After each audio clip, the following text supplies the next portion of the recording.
Donc, bienvenue encore une fois à tous. Alors, je vais me lancer directement dans l'enseignement. J'espère que ça va durer un peu moins longtemps que d'habitude et après, on pourra discuter. Donc, voilà où on en est ce soir. On va partager sur le thème de notre espérance vivante. On va parler un petit peu de la résurrection, de qu'est-ce qui se passe après la mort, mais pas que. On parle aussi de l'espérance vivante, c'est-à-dire l'espoir qu'on peut avoir aujourd'hui dans cette vie. Alors, juste pour nous situer un petit peu, on va terminer le premier trimestre, donc, et le grand thème de En Christ. Donc, on a vu le salut, le baptême dans l'eau, l'assurance de notre salut, notre espérance vivante. Et puis, on va redémarrer, on va faire une pause de quelques semaines et on va redémarrer le 12 janvier avec Christ en moi. Donc, on va voir un peu la réalité du salut et ce que ça veut dire avec le Saint-Esprit, la sainteté et la sanctification, la Bible, la prière et l'adoration. OK? Donc, allons-y. On va parler de notre espérance vivante, cette 6e session. Encore une fois, c'est génial de partager ça avec vous. Donc, ce passage qu'on va lire dans un petit moment nous dit que Dieu nous a fait naître de nouveau pour une espérance vivante. Et c'est vraiment extraordinaire. C'est ce passage qu'on voit ici. C'est un passage auquel je tiens beaucoup parce que je l'ai lu, encore une fois, il y a pas mal d'années. Ça m'a vraiment touché. Et si on lit la suite de ce passage de 1 Pierre, Pierre parle au fait d'épreuves qu'on peut traverser et que ces épreuves servent à éprouver notre foi. Et on connaît tous ça, on a tous traversé des épreuves, on traversera tous probablement encore des épreuves. Mais ici, Pierre nous parle d'une espérance vivante. Donc, béni soit le Dieu et Père de notre Seigneur Jésus-Christ, qui, selon sa grande compassion, nous a fait naître de nouveau par la résurrection de Jésus-Christ entre les morts, pour une espérance vivante, pour un héritage impérissable, sans souillure, inaltérable, qui vous est réservé dans les cieux. À vous qui êtes gardés par la puissance de Dieu au moyen de la foi, pour un salut prêt à être révélé dans les derniers temps. Donc, cette espérance vivante, c'est à quoi on peut s'attendre en tant que chrétien, en tant que disciple de Jésus. On n'a pas une espérance qui est morte, on n'a pas une espérance qui est vide, on a une espérance qui est vivante. Donc, peu importe les circonstances qu'on traverse, on a cette assurance qu'on a cette espérance vivante. Un chrétien sans espoir n'est pas possible. Je sais que parfois, on peut perdre un peu d'espoir, ça c'est normal d'avoir des saisons, mais ça ne peut pas devenir un mode de vie, au fait, parce qu'on a une espérance vivante en nous. Donc, regardons un petit peu ce que ça veut dire. Donc, on a un immense espoir en tant que chrétien. On a une confiance, une anticipation sûre. Mais ce n'est pas un souhait quelconque, un vague désir, comme on peut dire, j'espère gagner à la loterie. Donc, ce n'est pas ça de quoi on parle. Ce n'est pas un espoir vide. Nous savons que Dieu est fidèle et qu'il fera toujours ce qu'il promet. Et le monde est parfois peut-être dans le chaos, mais Dieu est en contrôle. Et ça, c'est la réalité qu'on a, que peu importe les circonstances, peu importe si on est cette petite graine dans ce bois, il y a toujours un espoir. Tant qu'on respire encore, l'histoire n'est pas terminée. Et donc, c'est ça que je veux communiquer ce soir. Donc, on sait en tant que chrétien que malgré la façon dont les choses peuvent paraître ou se dérouler aujourd'hui, Dieu viendra toujours et remettra toujours les choses en ordre. Et moi, je veux vous encourager de vous rappeler de ça, que tant que vous respirez encore, l'histoire n'est pas terminée. Et donc, on peut traverser chacun de nous parfois des moments très difficiles où on peut penser que c'est la fin, mais ce n'est pas la fin jusqu'à que Dieu dise que c'est la fin. On se dit toujours qu'une porte fermée, c'est la fin. Donc, on peut, par exemple, avoir des problèmes au travail, on peut perdre notre travail, on peut avoir des problèmes financiers, on peut passer par des saisons difficiles. On peut dire, voilà, c'est la fin pour nous. Une relation peut se terminer, mais une porte fermée est peut-être signe qu'une autre va s'ouvrir. C'est peut-être pas la fin, mais c'est peut-être le début d'une autre chose. Et donc, il y a en nous, et j'espère qu'on peut tous témoigner de ça, cette espérance vivante. Et l'espérance va au-delà de la mort. Donc, ce n'est pas uniquement pour cette vie, mais c'est aussi pour la vie éternelle. Nous pouvons affronter la mort, sachant qu'on aura la vie éternelle avec Dieu. Et donc, on fait écho à ce passage dans 1 Corinthiens 15. Mort, où est ta victoire? Mort, où est ton aiguillon? Donc, en tant que chrétien, on a cette assurance que notre espoir va même au-delà de cette vie sur cette terre. Ça va au-delà de la mort et qu'on peut s'attendre aussi à la vie éternelle. Alors, c'est une partie très importante de notre salut d'avoir cette espérance parce qu'il y a tant de choses que nous pouvons espérer avec confiance dans nos vies. Vraiment, on vit, on a un incroyable privilège en tant que chrétien parce on peut faire confiance avec plein de choses. Et donc, ce n'est pas seulement de la vie après la mort, ou de la vie éternelle, ou de la vie à venir, mais il y a aussi plein de promesses qui sont contenues pour nous, que Dieu nous a dit et dans lesquelles nous marchons aujourd'hui. Donc, on va regarder un peu quelles sont ces promesses. Et c'est peut-être pas à quoi vous pensez, mais voilà, on va regarder un peu ce que Dieu veut faire dans ta vie et dans ma vie, et ce à quoi on peut s'attendre. OK? Donc, quelles sont ces promesses? La première, c'est que nous serons transformés à l'image de Jésus. Donc ça, c'est une des promesses de Dieu. Quand on parle des promesses, je pense que les gens pensent, waouh, tu vas me dire que je vais devenir riche ou que j'aurai un super travail, que je vais être un énorme succès. Oui, peut-être que tu seras ces choses, mais une chose qu'on est sûr, c'est qu'on sera transformé à l'image de Jésus.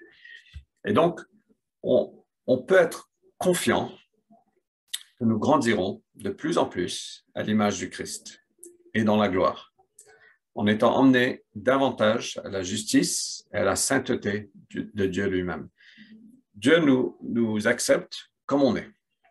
Clairement, on n'a pas besoin de changer pour venir à lui. Il nous invite à venir comme on est. Vraiment, il y a vraiment pas de condition à ça. Mais il nous aime trop pour nous laisser comme on est. Et donc, il y a ce passage dans 2 Corinthiens 3, 18 qui nous dit que nous sommes transfigurés en cette même image, de gloire en gloire. Et voilà la volonté de Dieu pour toi et pour moi, c'est qu'on soit transformé, qu'on soit transfiguré à cette image. Et c'est quoi l'image? C'est l'image du Christ. De gloire en gloire. C'est la volonté de Dieu de nous transformer petit à petit à l'image du Christ. Donc, au fait, et ça commence de l'intérieur, au fait, ça commence vraiment avec un changement de cœur. Il commence à travailler nos cœurs et après, ça se voit à travers nos comportements, à travers les fruits. Mais voilà la promesse, une des promesses de Dieu pour nous, c'est qu'on soit transformé à l'image de Jésus. Et telle est l'œuvre du Seigneur qui est l'Esprit. Donc, quand on a le Saint-Esprit en nous, vraiment, on va être transformé petit à petit. Donc, l'année prochaine, vous serez différent que cette année. Je peux vous dire que moi, en tant que parent, et Daniel peut probablement témoigner un peu, mais ma patience a fortement évolué depuis que j'étais papa dans un premier temps. Ma joie a fortement évolué. Mon amour a fortement évolué. Et aujourd'hui, je pense que Dieu a fait un travail extraordinaire en moi.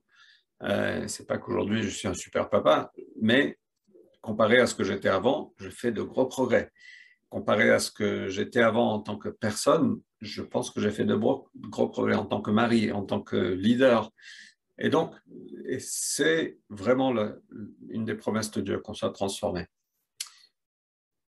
Et ça inclut aussi le fait qu'on va grandir dans l'amour. parce que Dieu est amour. Donc, si on est transformé à l'image du Christ, ça veut dire qu'on a des capacités d'aimer qui vont s'accroître, des capacités de générosité qui vont s'accroître. Donc, l'amour envers Dieu, envers les autres et même envers nous-mêmes. Moi, je ne pense pas que quand on devient un chrétien mature avec beaucoup d'années derrière nous, que notre ferveur pour Dieu doit baisser. Les gens disent toujours, ah, c'est le feu, c'est la lune de miel, tu as cet amour de connaître Dieu tout nouveau. Non, non. Moi, je pense que le plus on connaît Dieu, le plus on est appelé à l'aimer. Et on doit s'attendre à voir notre amour grandir. Ça peut être un peu différent, ça peut être peut-être pas toujours émotionnel, mais je pense que nous devons grandir dans l'amour envers Dieu, envers les autres et envers nous-mêmes. OK, donc ça, c'est la première promesse qu'on a, et on peut être confiant de ça parce que c'est une des promesses que Dieu nous a faites. La deuxième promesse, c'est qu'on sera traités comme des fils, et je parle aussi aux filles. On sera traités comme des enfants de Dieu parce qu'il nous a adoptés. Et ça veut dire quoi d'être traités comme des fils? Ça veut dire que nous savons, ça veut dire que parfois Dieu va nous discipliner, parfois il va nous encourager, il va nous corriger, il va nous former, il va nous guider. Et telle est sa promesse envers nous. Et vraiment, la discipline de Dieu est un signe d'amour. Nous, on le prend beaucoup comme une punition, de par ce qu'on a pu vivre en tant qu'enfant. Mais au fait, c'est pas une punition, c'est Dieu, parfois, il vient nous discipliner, c'est un signe d'amour envers nous, et il veut qu'on grandisse à travers tout ce qu'il fait. Donc, il y a ce passage qui dit que c'est pour votre correction que vous endurez. Dieu vous traite comme des fils.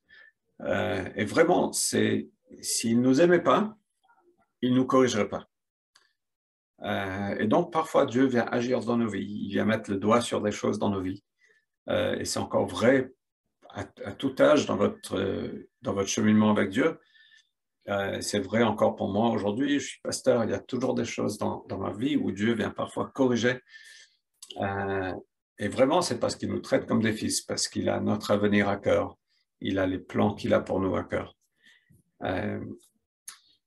Et donc, une des choses, je pense, pour moi, c'est qu'on peut être confiant que nous nous appuierons davantage sur le Saint-Esprit. Parce que Dieu veut qu'on ait vraiment cette dépendance sur lui et que nous vivrons, nous demeurerons avec Dieu de plus en plus. Comme Jean chapitre 15 dit, Jésus nous dit, « Demeurez en moi et vous porterez beaucoup de fruits. » Et donc, je pense que s'il vient nous corriger, ce n'est pas pour qu'on fasse notre propre chose, c'est pour qu'on s'appuie davantage sur lui, qu'on devienne de plus en plus dépendant de lui et qu'on puisse vraiment demeurer en lui de plus en plus. OK? La troisième promesse qu'on peut trouver, c'est que nous nous réjouirons de Dieu. Nous sommes confiants, nous nous réjouirons de plus en plus de Dieu, en étant remplis de sa joie même. Et Dieu veut vraiment qu'on soit plein de sa joie, qu'on se réjouisse en lui. Je ne pense pas que Dieu veut qu'on marche avec des visages tristes. J'ai un ami qui me dit souvent, mais n'oublie pas de sourire quand tu prêches. Et il me dit ça avec beaucoup d'amour, parce que je n'ai pas un visage qui sourit. Et je réponds, je dis, ouais, mais moi je souris à l'intérieur. Mais non, Dieu veut qu'on sourie, qu'on déborde de joie et que ça se voit sur nos visages, qu'on est plein, qu'on rigole au fait, et qu'on se réjouisse en lui. Donc, le monde est très sérieux parfois, et parfois les chrétiens sont très sérieux. On est là dans la révérence de Dieu, mais je pense que Dieu veut qu'on se réjouisse en lui. Et donc, un des fruits de l'esprit, c'est la joie. Donc, c'est l'amour, c'est la joie, la paix, la patience, la bonté, la bienveillance, la foi, la douceur, la maîtrise de soi. Toutes ces choses, on va grandir dedans. Et une des choses, c'est la joie. Et Dieu veut vraiment qu'on soit dans la joie. Et donc, j'espère qu'on va grandir dedans. Et j'espère qu'on se réjouira de Dieu de plus en plus et que notre cœur sera dans la joie. Et il y a un psaume, le psaume 16, 11, qui nous dit « Tu me feras connaître le sentier de la vie. Il y a abondance de joie devant toi, des délices éternelles à ta droite. » Donc, nous nous réjouirons de Dieu. Donc, la quatrième promesse, c'est que nous aurons de bonnes choses pour en profiter. Et nous sommes confiants que Dieu continuera à nous donner toutes bonnes choses pour qu'on en profite. Par exemple, la famille, les relations. J'adore, il y a un psaume qui dit que Dieu prend les gens seuls et les place en famille. Et au fait, Dieu veut nous bénir. Ça fait partie de la promesse d'Abraham que tu seras béni et tu seras une bénédiction. On a parfois tendance à penser qu'en tant que chrétien, on doit être triste, on doit être pauvre, on doit ne rien avoir et tout ça. Mais non, je pense que ce n'est pas la bonne image. Je pense que Dieu veut vraiment nous combler, nous bénir de bonnes choses pour qu'on en profite. Et je pense qu'il nous a donné ces choses pour qu'on en profite. Donc, on pense parfois que la vie chrétienne consiste à se priver des bonnes choses. Mais plutôt, mais ce n'est pas vrai. Dieu, simplement, il veut qu'on se contente de ce qu'il nous a donné et qu'il continuera à nous donner. Paul a dit, j'ai appris à vivre avec beaucoup ou avec peu, et je suis OK avec les deux. Donc, notre joie n'est pas forcément dedans, mais néanmoins, je pense que Dieu nous donne des choses et il faut apprendre à en profiter parfois. Et les relations qu'on peut avoir entre nous, c'est une des richesses, je pense, que Dieu nous donne. Les relations à l'église, des relations dans la famille. Si vous avez l'opportunité d'être en couple, c'est cette relation que vous avez avec votre épouse ou votre partenaire, les relations entre amis, je pense que c'est une des richesses que Dieu nous donne. La solitude, c'est très dur à vivre. Et on a tous goûté ça un petit peu pendant les confinements, mais vraiment, je pense que c'est une des bénédictions que Dieu nous donne, ce sont des relations qu'on a, les amitiés qu'on a. Donc, chérissons ces relations qu'on a, parce que c'est vraiment une énorme bénédiction. Donc, ce passage nous dit, enjoint à ceux qui sont riches dans le monde présent de ne pas être orgueilleux, et de ne pas mettre leur espérance dans des richesses incertaines. Donc voilà, Dieu nous dit, ne mets pas ton espoir dedans. Donc on n'est pas appelé à mettre notre espoir dans les relations, dans les richesses, mais mets ton espoir en Dieu qui nous donne tout largement pour que nous en jouissions. Donc vraiment, je pense que Dieu veut qu'on se réjouisse dans les choses qu'il nous a données, qu'on en profite, qu'on apprécie, qu'on le remercie, qu'on ne soit pas blasé par les choses qu'il nous a données. OK? Donc voilà Et puis, nous servirons Dieu. Voilà une de ces promesses qu'il nous a fait, c'est qu'on est appelé à le servir et c'est un vrai privilège. Nous sommes confiants que Dieu continuera à nous utiliser, à nous appeler, à nous accorder les dons et l'onction nécessaire de nous donner un but tout au long de notre vie, quel que soit notre âge ou notre situation dans la vie. Vraiment, Dieu t'appelle à le servir. C'est un vrai privilège. Dieu m'appelle à le servir. C'est énorme. Et il ne va jamais arrêter à nous appeler de le servir. Et j'espère que moi, quand j'ai 80 ans, si j'arrive à 80 ans, je l'espère, mais que je serai toujours à servir Dieu avec les capacités que j'ai. Je connais un ancien pasteur qui a rejoint une église. Il a dit simplement, je veux servir. S'il y a besoin de nettoyer les toilettes, je peux nettoyer les toilettes. Il n'y a vraiment aucun souci à ça. Et on a ce cœur de servir Dieu. Et on a continuellement cet appel de Dieu, de le suivre et de le servir. Et en plus, il nous donne l'onction pour le faire. Et donc, ce passage dans Acte 2, Dieu dit, je répandrai de mon esprit sur tous, sur vos fils et vos filles. Donc, les gars et les meufs, vos jeunes gens et vos vieillards, donc les jeunes et les vieux, les esclaves, hommes et femmes. Donc vraiment, tout le monde est appelé à servir Dieu. Personne n'est exclu et c'est un vrai privilège. Et rien, si on a la capacité, rien comme d'emmener un verre d'eau à quelqu'un, on ne perdra pas notre récompense. Et donc, on est tous en capacité à servir Dieu d'une façon ou d'une autre. Et donc, on voit dans la Bible, par exemple, les 4 filles de Philippe, elles parlaient en prophétesse. On voit aussi qu'il y avait une diacre dans l'église naissante.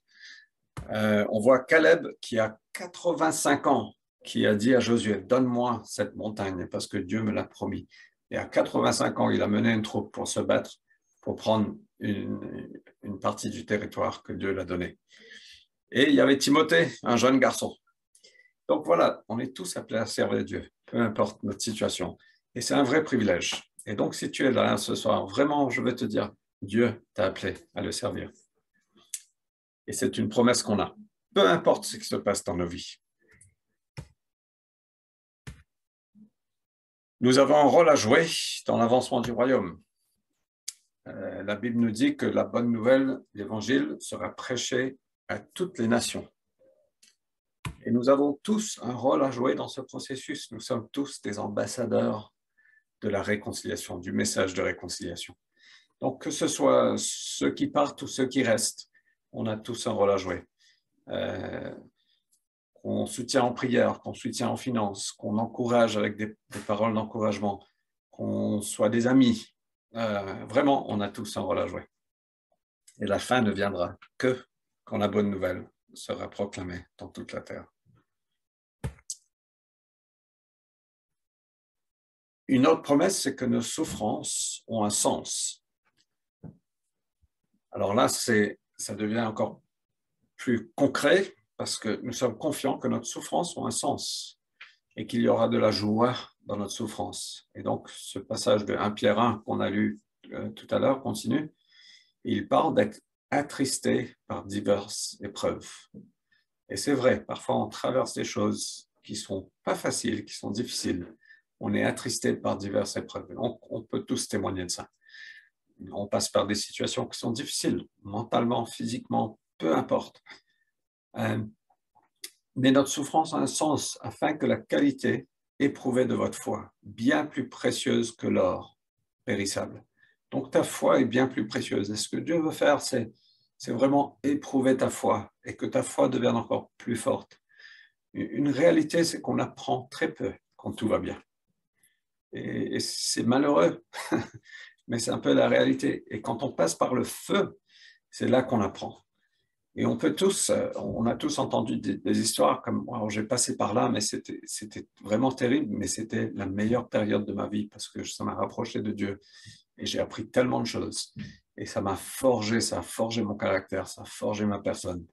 Et donc, on n'aime pas passer par des épreuves. Et je ne veux pas glorifier les souffrances, pas du tout.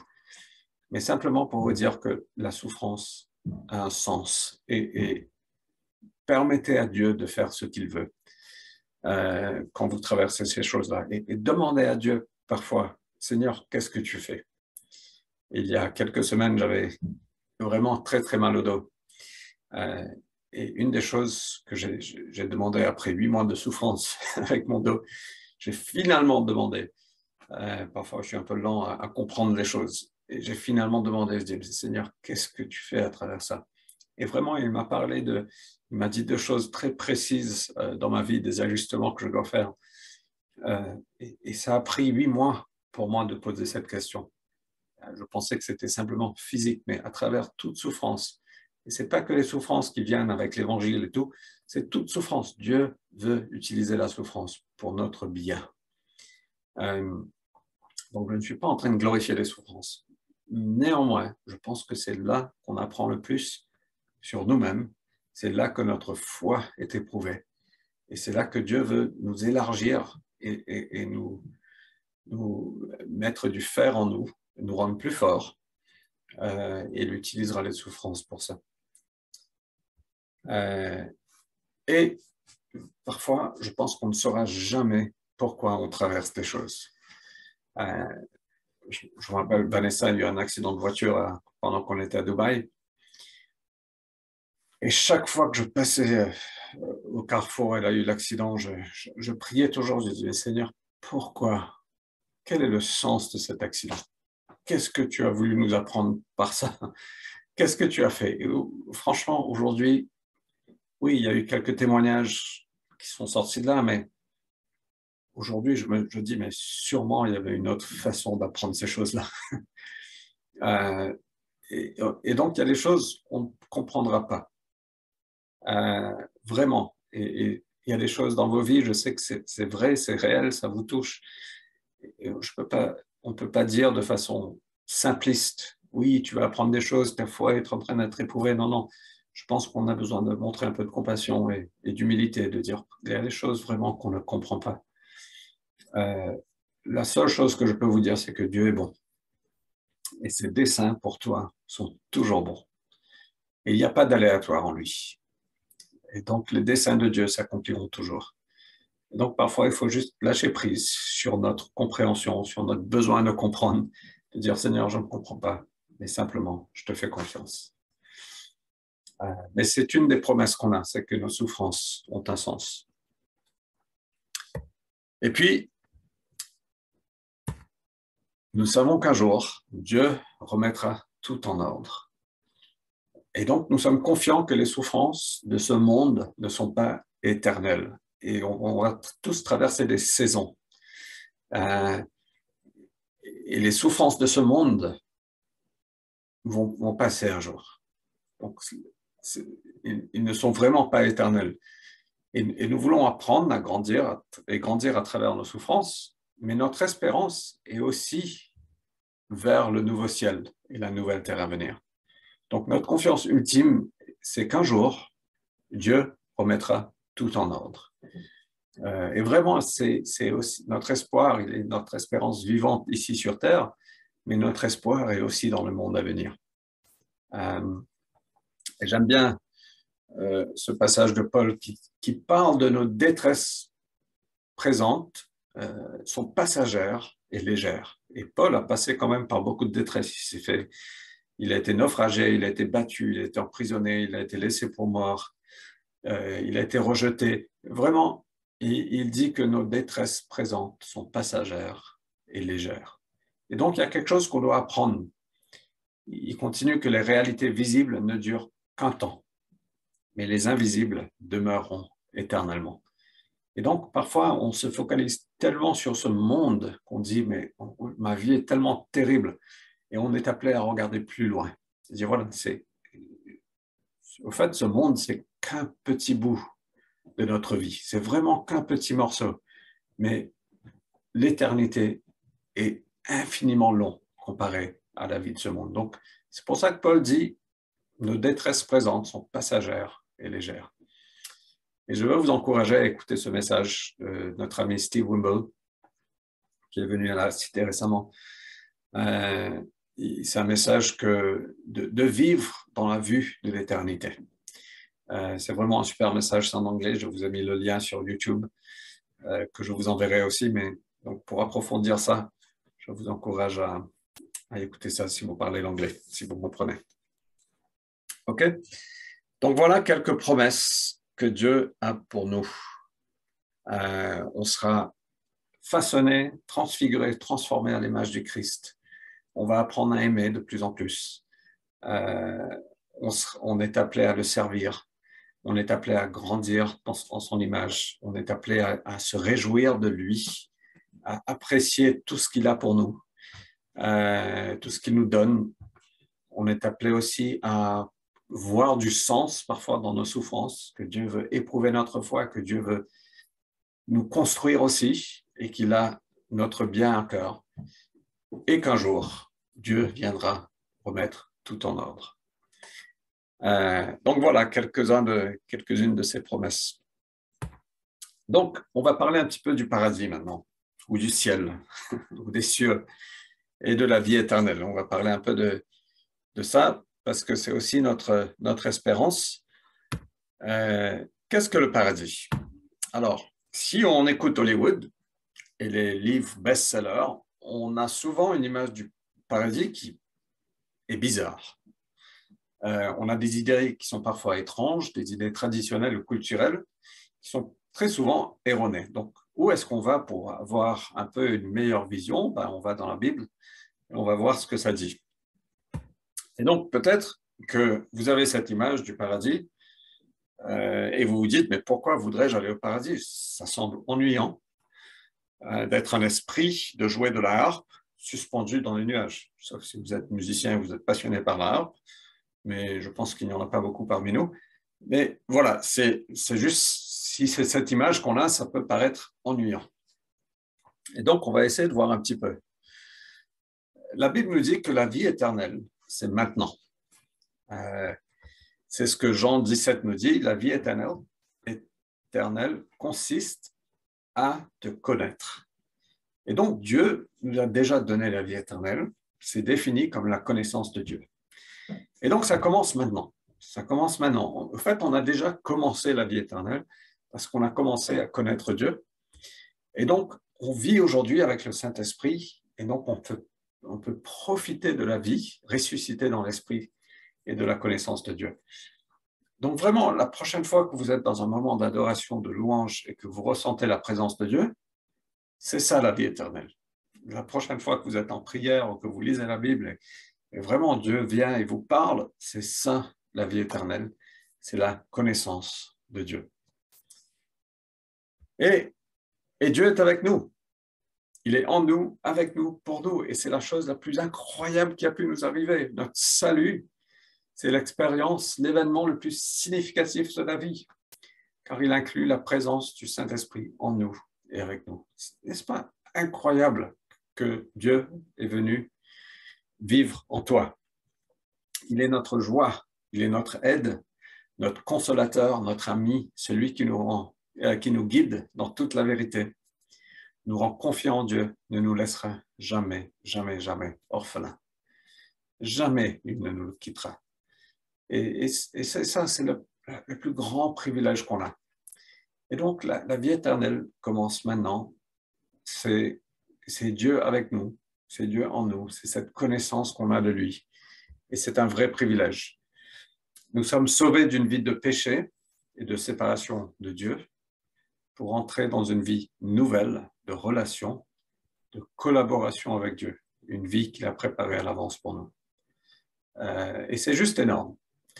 Donc, la vie éternelle commence maintenant. Mais pas dans toute sa plénitude. Je pense qu'on peut témoigner de ça. Si la vie éternelle, c'est que ça, ben, waouh! Et donc, on ne fait pas l'expérience de cette vie éternelle dans toute sa plénitude. Ça, c'est clair aujourd'hui. Et la Bible nous dit que Dieu nous donne l'esprit sans mesure. Mais il y a encore plus pour nous. Vraiment, il y a encore plus pour nous sur cette terre, mais il y a encore beaucoup plus qu'on va expérimenter dans le ciel. Et donc, la vie chrétienne est très souvent faite de tensions. Une tension, c'est déjà, mais pas encore. Tu es sauvé, tu seras sauvé. Le royaume de Dieu, le royaume de Dieu est là. Oh, pardon, le royaume de Dieu, j'ai perdu mes mots. The kingdom of God has come. Le royaume de Dieu est venu. Le royaume de Dieu est ici. Et le royaume de Dieu viendra. On vit dans cette tension toujours, nous tous. C'est qu'on a goûté, on a expérimenté le royaume de Dieu qui est venu. Mais on fait aussi face avec le royaume de Dieu qui est là aujourd'hui et le royaume de Dieu qui doit toujours venir. Donc, notre cheminement n'est pas terminé. Et on vit dans cette tension aujourd'hui et il faut être confortable avec ça. Donc, la vie éternelle, c'est maintenant, la connaissance de Dieu, mais pas encore dans toute sa plénitude. J'espère que ça fait sens. Et donc, on a aujourd'hui un avant-goût ou un aperçu du paradis, ici sur Terre. Mais on ne l'obtient pas en totalité. On vit toujours dans un monde qui est tombé. On a toujours du travail à faire. Dieu n'a pas encore renouvelé totalement le ciel et la terre. Et donc, on vit aujourd'hui avec un avant-goût. Et donc, c'est un peu l'amuse-bouche. Dieu nous invite à un festin. Et on a eu l'amuse-bouche. Et c'est délicieux. C'est juste incroyable. Mais il y a tout le repas somptueux qui reste à venir. Et c'est un peu comme ça que je peux l'expliquer. C'est qu'aujourd'hui, on a un amuse-bouche, on a un petit goût, mais il y a tout un repas qui reste à venir. Et donc, c'est un peu l'image, je pense, de l'éternité. Et un jour, nous vivrons la plénitude de l'éternité. Quand Jésus reviendra nous chercher, quand il reviendra physiquement sur terre, ce qui est appelé la seconde venue. Et donc, c'est ce que Jésus a dit, il y a beaucoup de demeures dans la maison de mon Père. Sinon, vous aurais-je dit que je vais vous préparer une place. Si donc je m'en vais vous préparer une place, je reviens vous prendre auprès de moi, pour que là où moi je suis, vous soyez vous aussi. Et donc, il y a cette promesse de Dieu, que Jésus va revenir. Il va retourner, c'est la deuxième venue, la seconde venue. Il va venir nous chercher. Et là, on va vivre dans la plénitude de l'éternité. Et donc, la Bible parle aussi d'un nouveau ciel, une nouvelle terre et de nouveaux corps. Et ça, c'est quand il viendra, il nous emmènera avec lui. Mais les Écritures ne disent pas que nous vivrons éternellement sur une plaine immatérielle ou aérienne avec Jésus, sur des nuages, avec une harpe, comme des esprits. Mais non, la Bible parle plutôt que le plan ultime de Dieu, c'est de créer un nouveau ciel, une nouvelle terre et de nous donner de nouveaux corps. Et Dieu va vraiment venir vivre avec nous, parmi nous. Et donc, c'est ce qu'on voit ici. Nous avons dans les cieux une construction qui est l'ouvrage de Dieu, une demeure éternelle qui n'a pas été fabriquée par des mains humaines. Donc voilà, je ne sais pas si la construction est terminée, je ne peux pas vous dire quel est le stade d'avancement de cette construction, je dis simplement qu'il y a une construction qui a été fabriquée, non avec des mains humaines, mais c'est l'ouvrage de Dieu. Alors, et donc voilà le but depuis le début, le plan de Dieu a toujours été d'habiter avec les hommes sur la terre. Donc on aura cette relation avec Dieu d'une proximité incroyable. Et c'est ça l'éternité, c'est ça la vie éternelle, c'est ça le paradis, c'est Dieu avec nous. Et on a cette image dans l'Apocalypse chapitre 21 où on voit le ciel et la terre sont réunis, l'humanité et Dieu habitent ensemble pour toujours. Et donc on va lire ces quelques versets. Tout ça.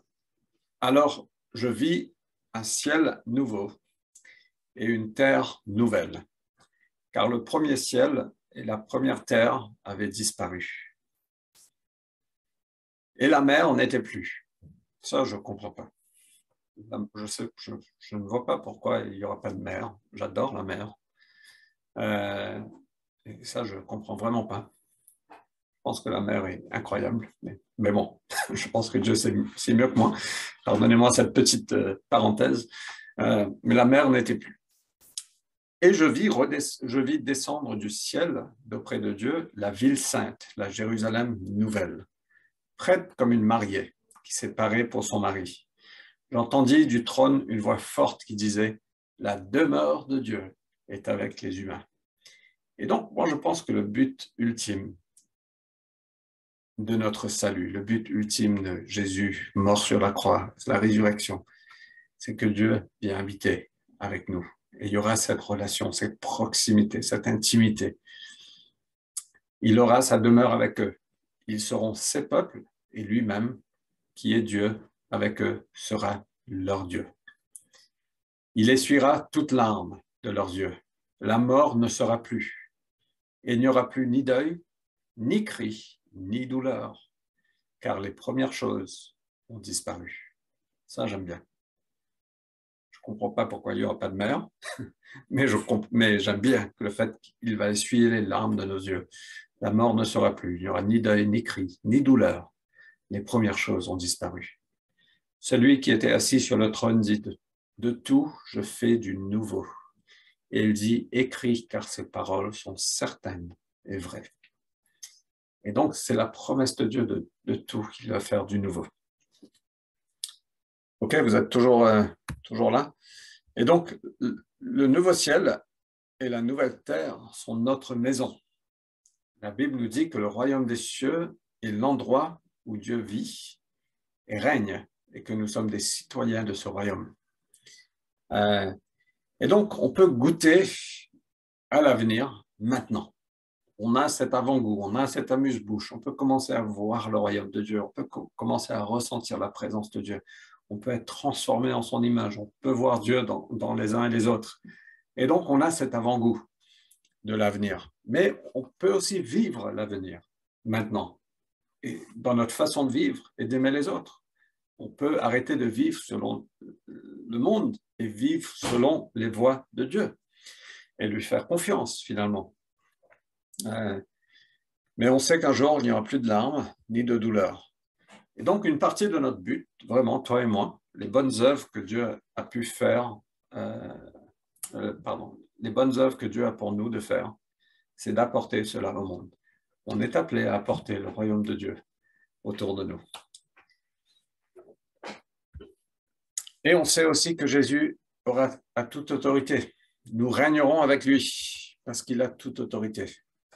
Il est le maître de toute la création. Il a reçu toute autorité dans la création. Et donc, on voit dans Éphésiens 1 qu'il est assis à la droite du Père,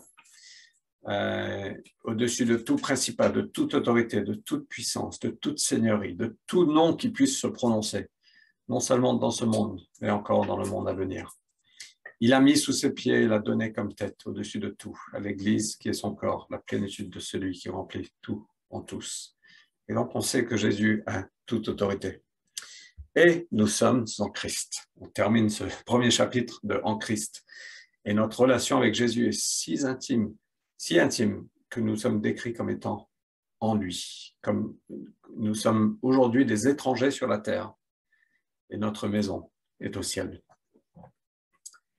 Et donc, notre avenir est de connaître Dieu et de l'apprécier pour toujours.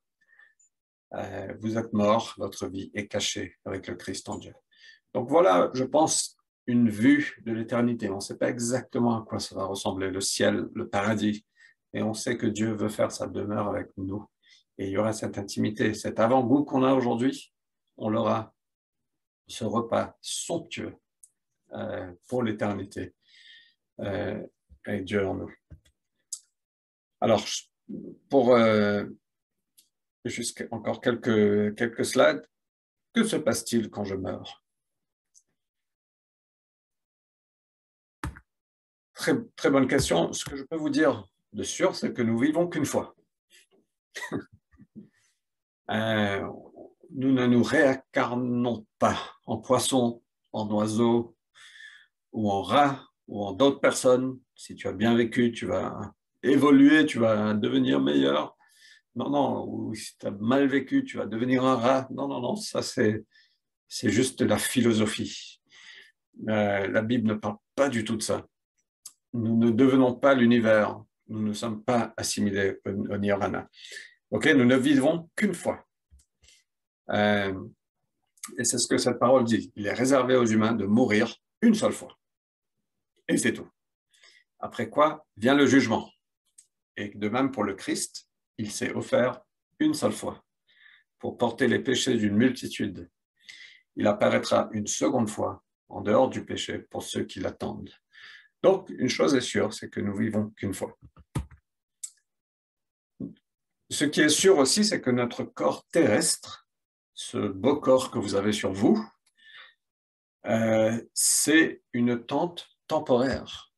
Lorsqu'un croyant meurt, son corps terrestre cesse de fonctionner et son esprit s'en va. Et on sait que parfois, on voit, par exemple, qu'il y a un passage qui dit que Dieu a mis l'éternité dans nos cœurs. On voit notre esprit, il est très vivant.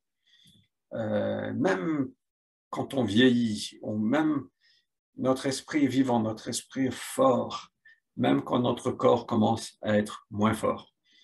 Et donc, notre esprit s'en va et est immédiatement présent avec Dieu.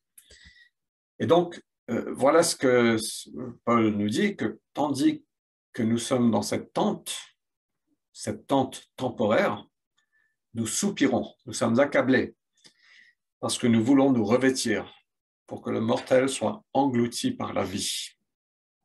Tant que nous sommes chez nous, dans le corps, nous sommes en exil, loin du Seigneur. Nous aimons mieux être en exil, loin du corps, pour être chez nous, auprès du Seigneur. Donc on sait que cette ce corps humain, il est temporaire. C'est une tente temporaire pour nous. Mais notre esprit ne l'est pas.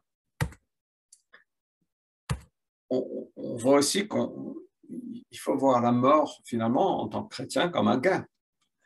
La Bible parle d'être endormi et pas de mourir, d'avoir cette finalité. Alors, je ne sais pas exactement tout ça, ce que ça signifie, et franchement, on ne comprend pas tout, mais on sait que la mort, pour un croyant, n'est pas la cessation d'existence ou l'anéantissement de qui tu es, de ton existence, mais c'est simplement une passation à la vie éternelle dans la présence du Seigneur. C'est pour ça que Paul dit, pour moi, la vie, c'est le Christ, et la mort, c'est un gain. Et Paul voyait vraiment, pour lui, c'était, wow, si je peux mourir aujourd'hui, c'est meilleur, c'est une promotion en fait. Et nous, on ne le voit pas trop comme ça, pour être honnête, parce qu'on est tellement focalisé sur ce monde. Mais si on pouvait avoir l'éternité à cœur, on disait, wow, vraiment la mort, c'est un gain. Et Jésus a dit, pour ce qui est de la résurrection des morts, n'avez-vous pas lu ce qui vous a été dit par Dieu? C'est moi qui suis le Dieu d'Abraham, le Dieu d'Isaac et le Dieu de Jacob. Il n'est pas le Dieu des morts, mais le Dieu des vivants. Et donc, la résurrection des morts, c'est quelque chose dont Jésus même témoigne, c'est quelque chose de vrai, de réel. Et donc, on voit la mort comme un gain, c'est une passation de ce monde à la vie éternelle. Et la Bible parle aussi de recevoir un corps incorruptible.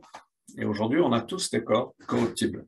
On est sujet aux maladies, on est sujet à la vieillesse, on est sujet à plein de choses, au virus, n'est-ce pas? Mais un jour, nous recevrons un nouveau corps, lorsque Dieu va créer le nouveau ciel et la nouvelle terre. Et c'est ce qui s'appelle, dans les Écritures, notre glorification. C'est notre résurrection physique. Et la Bible parle de justification. On vient à Christ, on est sauvé, on est justifié, on est déclaré juste, comme si on n'avait jamais péché. C'est ce qui se passe à la croix. Quand on met notre foi en Jésus, on est vraiment déclaré juste. C'est notre justification. Après tout notre cheminement chrétien sur cette terre, on a ce qu'on appelle la sanctification. Dieu veut nous sanctifier. Dieu veut nous rendre à l'image du Christ. Il veut qu'on se débarrasse des péchés. Il veut qu'on se repentisse. Il veut vraiment qu'on grandisse à l'image du Christ et qu'on vit une vie qui lui plaît. Et ça s'appelle la sanctification. Et après, il y a la glorification. C'est quand on reçoit notre nouveau corps, notre corps incorruptible. Et donc, à la résurrection, notre corps sera changé et ressuscité comme incorruptible. Dieu réassemblera surnaturellement notre matière en un corps glorieux et éternel. Comment? Je ne sais pas, mais c'est ce qu'on voit dans la Bible. Et donc, voilà ce qu'on lit dans 1 Corinthiens 15. Je vais vous dire un mystère. Et même Paul dit que c'est un mystère, parce que Paul même ne comprend pas tout. Nous ne nous endormirons pas tous, pardonnez-moi. Mais tous, nous serons changés en un instant, en un clin d'œil, à la dernière trompette, car elle sonnera et les morts se réveilleront, impérissables, et nous serons changés. Il faut en effet que le périssable revête l'impérissable et le mortel revête l'immortalité. Donc voilà, tous ne vont pas s'endormir. Et là, Paul parle de la mort. Il dit, on ne va pas tous s'endormir, mais on sera tous changés en un instant, pour ceux qui sont dans le Christ. Et encore une fois, quant à nous, nous sommes citoyens du royaume des cieux. De là, nous attendons ardemment la venue de Jésus-Christ pour nous sauver, car il transformera notre corps misérable. Il transformera notre corps misérable. Tu vois comment Paul appelle ton corps? Même Luc, toi qui es super musclé, super. Paul dit que tu as un corps misérable. C'est pas moi qui le dis, c'est Paul. C'est une blague, Luc. Hein. Mais vraiment, pour le rendre conforme à son corps glorieux, par la puissance qui lui permet de tout soumettre à son autorité. Et donc, notre corps sera transformé et on va recevoir ce corps glorieux. Et Jésus est notre précurseur parce que quand Jésus a été ressuscité des morts, c'est clair qu'il y avait quelque chose de différent dans son corps. Il s'agissait du même corps, mais il y avait quelque chose de différent. Ses disciples ne l'ont pas reconnu immédiatement dans son nouveau corps. Et c'est bizarre, alors ils ont marché avec lui pendant 3 ans, ils ne l'ont pas reconnu. Marie ne l'a pas reconnu. Et donc, il y a quelque chose qui a changé dans le corps de Jésus. Il a pu traverser des murs, par exemple, dans son corps glorieux. Et donc, cette résurrection de Jésus est significative. Et vraiment, c'est par Jésus de tous les faux messies et tous les faux prophètes, car aucun d'eux n'a été ressuscité des morts. Et donc, on voit clairement que Jésus est à la fois notre pionnier, il a été avant nous, il nous a ouvert le chemin et notre précurseur de tous les croyants. On sera tous ressuscités comme il l'a été. Et on va tous recevoir ce corps glorieux. Donc, est-ce que tous les hommes sont ressuscités d'entre les morts? C'est une bonne question. Et la Bible dit oui, tous seront ressuscités. Il y aura une résurrection à la fois des justes et des méchants. Ne vous en étonnez pas, car l'heure vient où tous ceux qui sont dans les tombeaux entendront sa voix et sortiront. Ceux qui auront fait le bien pour une résurrection de vie, ceux qui auront pratiqué le mal pour une résurrection de jugement. Et donc voilà l'importance de placer notre foi en Jésus, l'importance d'être sauvé. C'est qu'on ne peut pas le faire après la mort, en fait. On n'a que cette vie pour le faire. Et on ne sait pas quand sera la fin. Mais on a cette promesse qu'on va tous subir cette résurrection. Et si on est en Christ, ce sera une résurrection de vie, de la vie éternelle. Mais ceux qui n'ont pas accepté le Christ, ce sera une résurrection de jugement. Et donc, c'est notre espérance. Et c'est d'une importance vitale pour nous, pour notre foi, car ça nous donne une perspective éternelle de la vie. Et on doit garder cette perspective éternelle de la vie. Sinon, on va se perdre dans ce monde. On va se laisser prendre par les messages de marketing.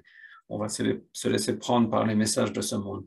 Et c'est important d'avoir cette perspective éternelle. C'est notre espérance. Lorsque nous souffrons, nous savons que cette vie n'est pas tout ce qu'il y a. Dieu a des plans éternels et ces plans, ces desseins, son appel sur nos vies s'inscrivent dans ces plans extraordinaires. Et vraiment, je veux vous encourager avec ça. Quand on traverse des moments de souffrance, sachez que ce sont des moments temporaires. Ce sont des souffrances qui peuvent sembler très lourdes, mais Paul l'appelle des souffrances légères et momentanées. Je sais que ça ne paraît pas léger quand on est dedans, mais c'est momentané. On doit garder cette perspective éternelle. On ne veut pas seulement changer la vie des gens avec l'Évangile pour cette terre. Et très souvent, on entend ça, viens, Jésus, il va rendre ta vie meilleure. Mais ce n'est pas que pour cette terre, c'est aussi pour l'éternité. Donc voilà.